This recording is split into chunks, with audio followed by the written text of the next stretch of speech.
You all want to have? I wish I could whistle like that. This is cool. So good. I'm glad you all could hear. It was sort of like at 10 minutes to 9, there was no one here. This is like 9:15 church. Everybody shows up, So 1 Million Cups is an educational program developed by the Kaufman Foundation of Kansas City. Its purpose is to engage, encourage, and support entrepreneurs and to help create an entrepreneurial network and supportive mentors. We will have 2 entrepreneurs, one of whom is very anxious. We will have 2 entrepreneurs make 6 to 8 minute presentations about the businesses, challenges they face, lessons that they learn, problems that they have. Once they are done, it's up to you all to ask questions. Our goal is simple: to have creative people talk to other people, to encourage from that conversation other people to follow their creativity and dreams. There are, as of last night, 192 other cities doing this at this time with adjusting time zone.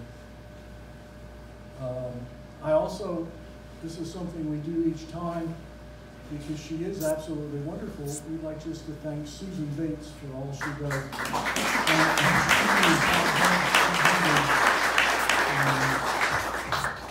She was here late last night. Apparently there were election returns here for one of the 2 sides, and they stayed up late, and here she is. So there she is.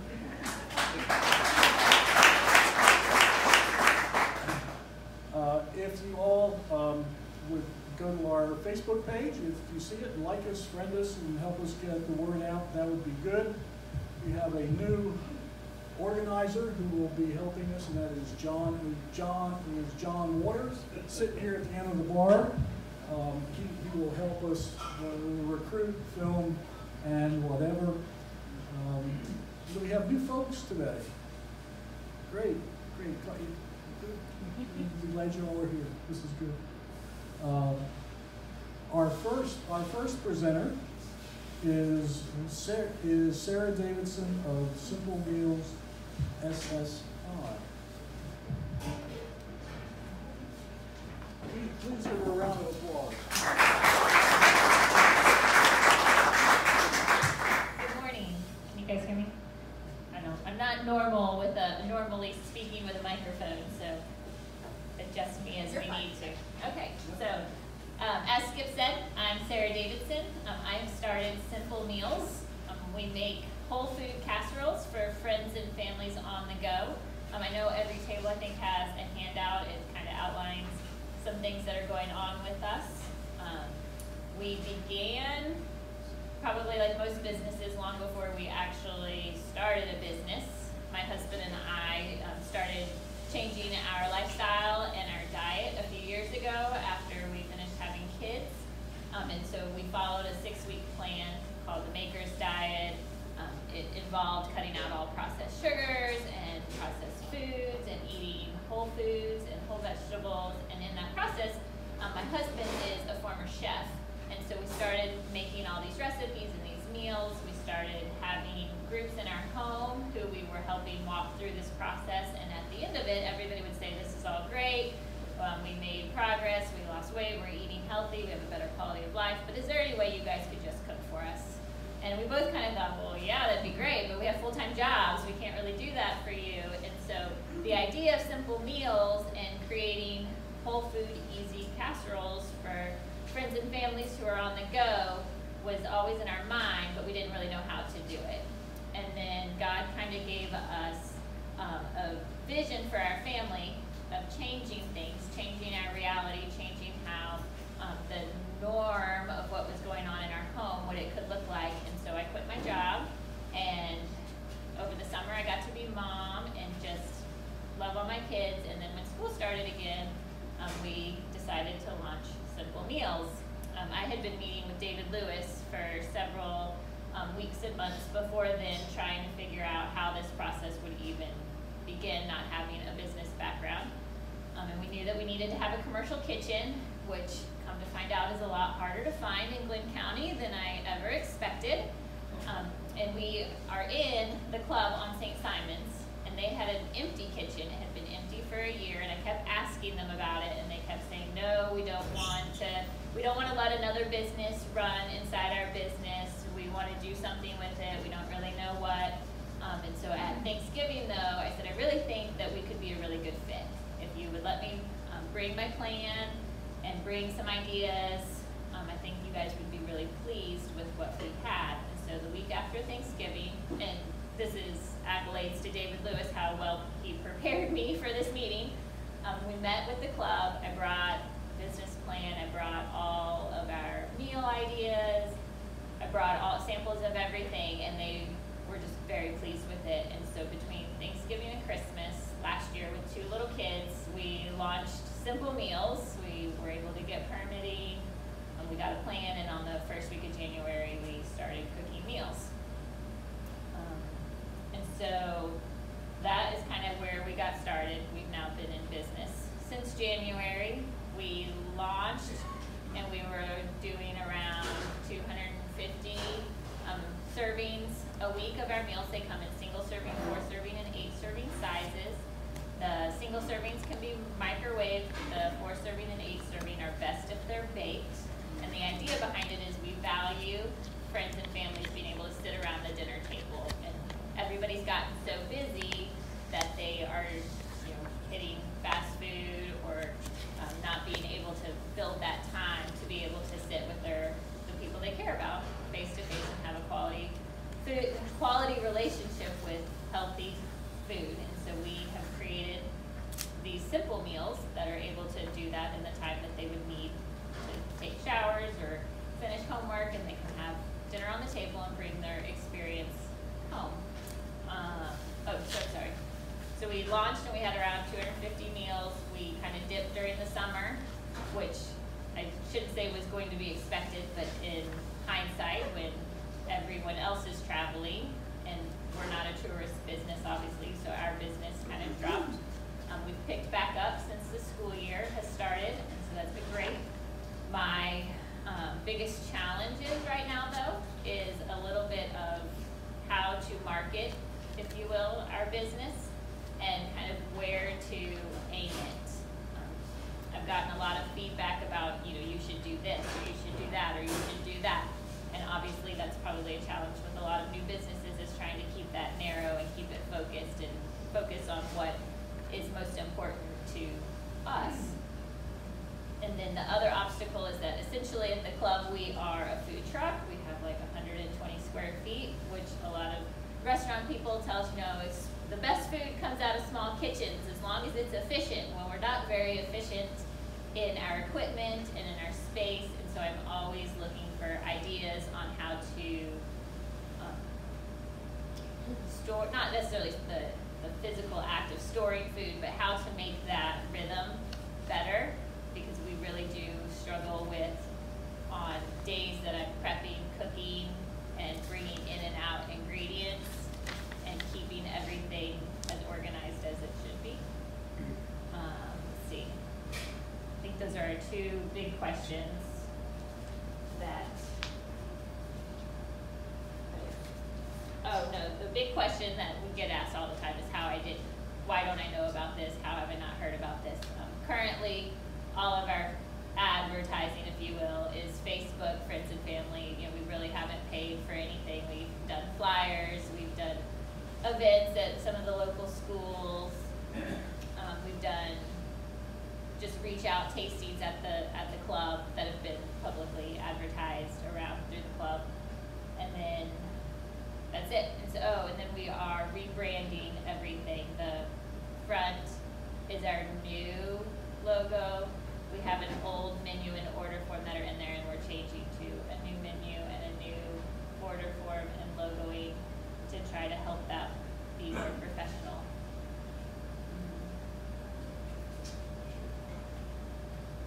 So our future aspirations is we definitely want the business to be the meals. Because we've partnered with the club, there's other expectations that they have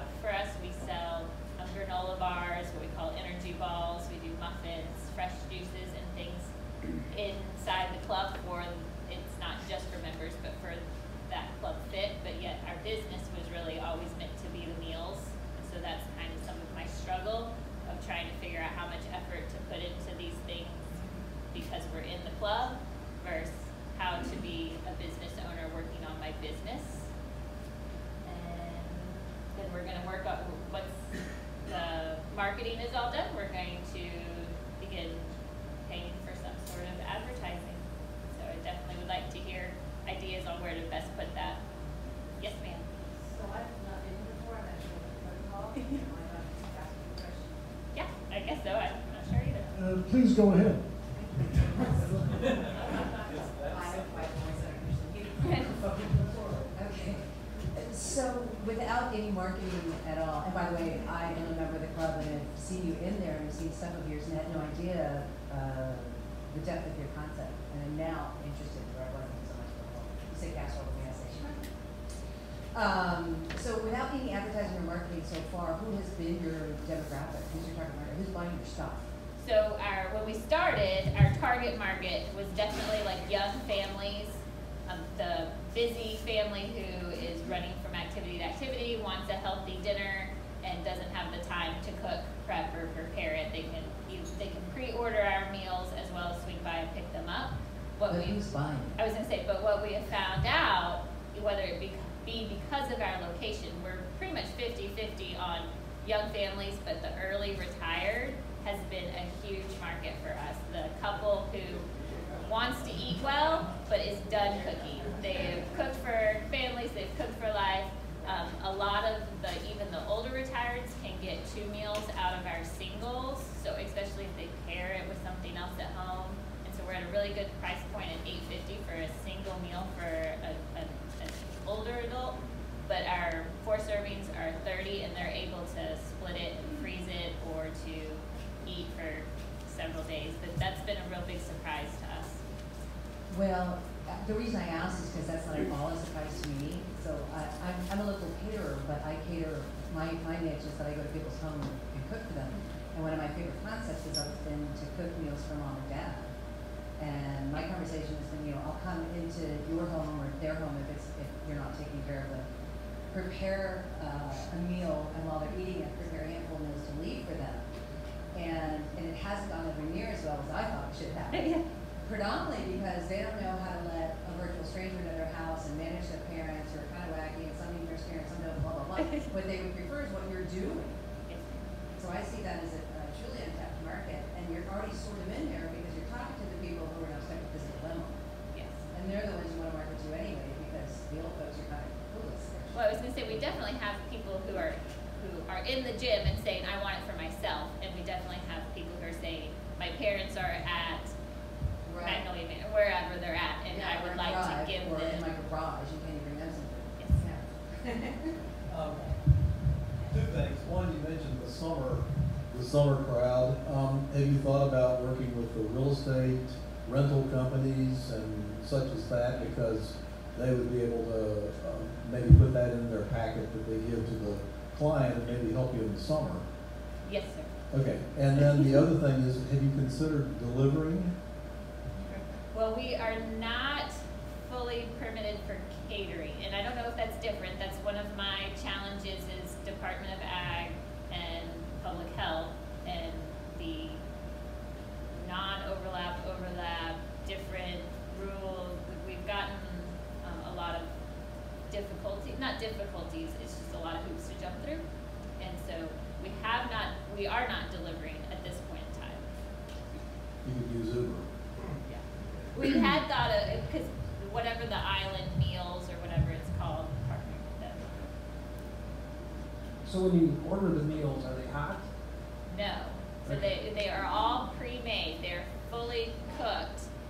So you could scoop them out and microwave them, but they are sold refrigerated. Okay. The other delivery venue you may use is that Island Time Takeout. We Yes. often order that because we're running around with kids and everything else, but it does make it convenient when you have it brought to your house. Just so you're not running out one more stop. So just a thought. Thank you. Have you thought about in the future trying to locate somewhere else? I know I've thought about getting your food, and then the idea of having to walk past. Now I know I'm buff and attractive, but to walk past people who are buffer and more attractive to get food and walk out. I just had this terrible, I had anxiety. So I just wonder if there are other people like me, and there probably aren't, but could you be in the club and limit your market, do you think? So we do have a little bit of a step to help that. We Simple Meals has purchased additional refrigerator space that if you pre-order and prepay online, you don't even have to talk to anybody. You can walk in the door, the refrigerator is right next to the door, you can grab it and Wow. leave. We have thought about either selling at different spaces, but then we have to be Department of Ag permitted in addition to our public health permitting. And one of the questions is should, you guys don't have to obviously answer for us, but is that beneficial to us if that's something we want to do? Because then yes, we can sell out of other gyms, we can sell out of gas stations, we can sell out of local schools. I mean, we could sell a variety of different places. I'm not sure our capacity at our food truck can handle it. Because I had thought about putting a bag over my head, and that might be easier. I see that your stuff is gluten-free. Yes, so we use almond flour and oat flour for all of our muffins, granola bars, and energy balls. Okay, so one of my questions is, I live on the island. I love coffee shops, but the coffee shops don't offer the gluten-free muffins, and that would be a great place. I mean, they could purchase your items and sell them out of, I mean, I've gone to several coffee shops that have said, if you know anybody who makes them, that we can sell them, so. Has anybody had the experience of a product that they have and selling it to another business who then would be in control of either preparing or, I had feedback that then I'm putting my trust in somebody else to prepare the quality of my food? Well, I do know that Wake Up, like they purchase the caramel cake from, what is it, Sugar Bakers, and they sell that by the slice. So you could talk to Sugar Bakers about that, but I know that they do that. I think that's a great contact.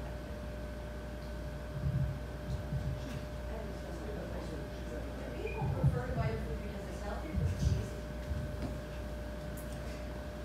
It's a great question. And I guess I'm not sure. I know there are people who ask for cheeseburgers.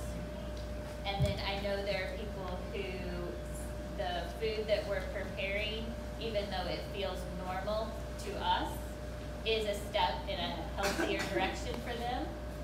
I think people enjoy knowing that it is healthier and it's not chicken nuggets and french fries, and obviously that's not what most everybody's eating, but to feed their kids something that's not chicken nuggets and french fries. But I think the ease of it, if it was just healthy and they had to prep it or do any sort of effort, I don't think it would meet the same demand. But I think if we were I think we could come down on our healthy integrity, and I think people would still be happy with it. But I think that's part of our.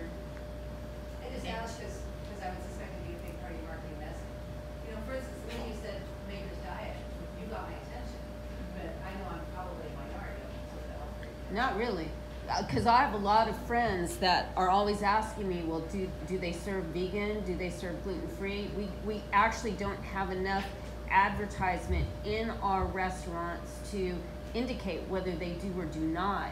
Right. There's some, like David with Trimichi's, if you let him know a couple of days ahead, chef will prepare you something. Right. So I hit that all the time. And tell us, what are your hours there?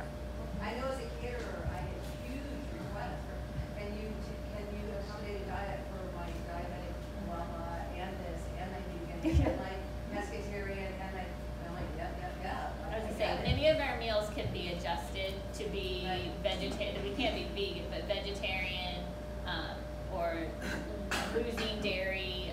Most everything we use coconut milk. We don't use that. But what I was gonna say is we struggled in the beginning. We advertised it as all gluten-free, and inevitably many people came up and said, I don't like that stuff. And I was shoving muffins in people's mouths going, you need to try it. And they go, this isn't gluten-free. I'm like, yes it is, Right. yes it is, yes Yeah, it is. no,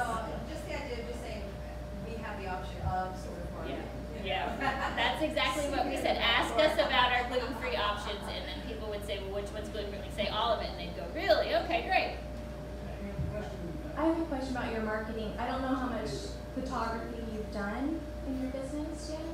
So we have had all but I think one meal professionally shot, and all the energy balls, all the grab and goes is what we call them. They've all been professionally shot. I think you were talking about marketing and you've used Facebook, and I think because your business is local and you're catering to local folks, and it does cost money, I mean a good chunk, but to have some lifestyle shots of families around, like exactly what you said. Families around the table, the mom coming home from work, she's sticking it in the oven, even shots of you preparing the meals with the ingredients so people understand what a maker's diet is would be really powerful. I'm sorry, if I wasn't clear, we don't follow the maker's diet. Well, I in mean, our, just like, whatever but yeah. you know, just what you're really promoting is whole foods and everything. You preparing, chopping it, gathering it, families, you know, eating the energy balls, just all that kind of stuff. Putting it on Facebook every single day, explaining and it's a lot of work, I know. No, I appreciate but it's really important, and then you're gonna get people that are gonna understand what you're doing. They're gonna start following you, and then also boost those posts. I appreciate you saying me every day, because I need to hear that repeated, that it needs to be going every day. You'll see it. You'll see it. If you post every day, you'll see people. We have time for one more question. Would you elaborate on your relationship with the club and how it has evolved and where you anticipate it's going to go? And your hours.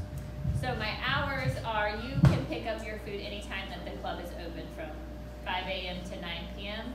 I'm not there from 5 a.m. to 9 p.m. I'm there pretty much throughout the week during the day between like 8:30 and 3, as well as some nights if we have extra things to do, or I'm there Monday mornings at 5 a.m. But you can pick up your food anytime. And then elaborate my relationship with the club. They love what we're doing. We are an added bonus to the club's environment. They love that. I think they would be willing to put in some investment to help make it more feasible, but I don't know if they're willing to put in tens of thousands of dollars to redo the kitchen in a massive renovation sense. But I also don't know that that would be best for simple meals to be housed out of there if we get to go to manufacturing muffins, putting it in other locations. If that really is the direction that we want to take it, I don't know that that's the best place for us. Is that kind of answering the question? I mean, they make money if I make money. They do promote it. They do help in some of the advertising, but I'm not their main focus. Like, the space is not what it should be to generate a huge amount of income. And we have discussions about that all the time. Well, Sarah, this was just great. Thank you very much, and here's a little bit of swag for you all. Thank you. If we could just take a break, fill up your coffee, visit, we'll have our next presenter in about 5 minutes. Thank you.